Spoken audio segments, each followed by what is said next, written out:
Friends, ഇത് നമ്മുടെ വീട്ടിലെ പൂച്ചയാണ്. കഴിഞ്ഞ ദിവസം അടുത്ത വീട്ടിലെ പറമ്പിൽ പോയിട്ട് വന്നപ്പോൾ മുഖത്തൊക്കെ ചോരയായിട്ട് വന്ന് ഞാൻ പിന്നെ ഒരു ക്രീം ഇട്ടേന്, ഒരു ഓയിൻമെൻറ്റ്. ആ ഓയിൻമെൻറ്റ് ഏതാണെന്ന് ഞാൻ വീഡിയോയുടെ ലാസ്റ്റ് കാണിക്കാം. അപ്പം മുഖത്തെങ്ങനെ ചോര വന്നെന്ന് ഞാൻ പറയാം.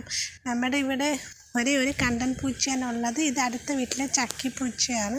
പക്ഷേ ഇപ്പം പുതിയതായിട്ട് രണ്ട് വീട്ടുകളിൽ രണ്ട് ആൾക്കാർ രണ്ട് കണ്ടൻ പൂച്ചയെ കൊണ്ടുവന്നു. ഫ്രണ്ടിലെ വീട്ടിലൊരു കണ്ടൻ പൂച്ചയുണ്ട്, റോഡ് സൈഡ് വീട്ടിൽ. അതുപോലെ തന്നെ നമ്മുടെ വീടിൻ്റെ ബാക്കിലായിട്ടും അവർ 2-3 പൂച്ചയും കൊണ്ടുവന്നു. പണ്ടൊക്കെ ഇവിടെ വരുന്ന എല്ലാ കണ്ടൻ പൂച്ചയൊക്കെ ഈ നമ്മുടെ വീട്ടിലെ പൂച്ച ഒരു കാട്ടുമാക്കൻ്റെ സ്വഭാവമാണ്. അപ്പോൾ അത് എല്ലാവരും ഓടിച്ച് വിട്ട് ചക്കിപ്പൂച്ച മാത്രമേ ഇവിടെ ഉള്ളായിരുന്നു. പിന്നെ ഈ ഒരു ആൺപൂച്ചയും. പക്ഷേ ഇപ്പം ഫ്രണ്ടിലെ വീട്ടിലൊരു പൂച്ചയുണ്ട്, അതിന് ഇവനെ പേടിയാണ്. നമ്മുടെ വീടിൻ്റെ റോഡിൻ്റെ എവിടെയാണ് ഞാൻ കാണിച്ചു തരാം. ഇപ്പം നമ്മുടെ വീട്ടിൽ ഒരുപാട് പറമ്പുണ്ട്, റോഡ് സൈഡിൽ ഒരു വീടുണ്ട്. ആ വീട്ടിലുള്ള പൂച്ചയ്ക്കാണ് ഇവനെ പേടിയാണ്.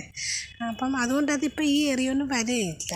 പക്ഷെ ബാക്കിലാണ്ട് അവിടെ കാണുന്ന അവിടെയാണ് അവിടെ ഒരു വീട്ടിൽ റോഡ് സൈഡിലുള്ള വീട്ടിൽ പൂച്ചയുണ്ട്. അതിന് ഇവനെ പേടിയാണ്ട് അതിപ്പോൾ ഈ ഏരിയൊന്നും വരും. പിന്നെ ഈ ബാക്കിൽ കാണാൻ പിങ്ക് കളറുള്ള ആ വീട്ടിൽ പുതിയതായി വന്ന ഒരു പൂച്ചയുണ്ട്. അതാണ് ഇവനെ പേടിയില്ല.